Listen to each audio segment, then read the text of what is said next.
I'm a 28-year-old woman, and I'm the youngest of three siblings. Growing up, it was pretty obvious I was the odd one out. My parents always had a clear favorite, or favorites, I should say. My brother 35M and sister 32F were everything parents could brag about: steady jobs, big houses, perfect marriages, and those adorable Christmas card families. My brother works in finance, my sister is some kind of lawyer, and they both live in beautiful suburban neighborhoods with spouses who match their resumes. They're exactly the type of children my parents can boast about to friends and relatives at every family event.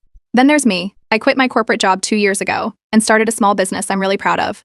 I make enough to live comfortably and I'm happy with my life. My boyfriend of 5 years and I live together in a rented house, and while we aren't rolling in money, we're doing just fine. My parents, however, see it differently. Stable and traditional are two words they love to throw around, and I guess I don't fit that mold. I've learned to ignore the subtle digs about my hobby job or comments about how my life would be easier if I'd stuck with a 9 to 5. We've always been polite on the surface, but the tension has been there for years. Still, I didn't think it was this bad. A few weeks ago, I was scrolling through Instagram when I noticed my cousin's story. She was at what looked like a family gathering, a big one. It was the kind of event my family usually holds a couple times a year, with all the extended relatives crammed into one house. My brother and sister were there, all smiles with their spouses. My aunt, uncle, cousins, everyone was tagged except for me. At first I thought maybe I missed the group chat. Maybe the invite was buried in all my notifications. I texted my siblings. My brother usually answers immediately, and my sister, while slower, doesn't ignore me completely. Hours passed and nothing. I started to get that weird feeling in my chest, the kind you get when you know something is wrong but you don't want to admit it yet. The next day, I called my mom. I kept my voice casual, asking her how things were and whether there'd been a get-together. The phone line went silent for a beat too long. Then she said, "Oh, the reunion. I didn't think you'd want to come. You're always so busy with your little business and everything." It took me a second to respond. I asked her what she meant. Why would she assume I wouldn't want to come? My family is my family, after all. Her voice turned lighter, like she was trying to wave the conversation away. "We just didn't want to bother you, sweetheart. Besides, you've missed a few events before." That was true,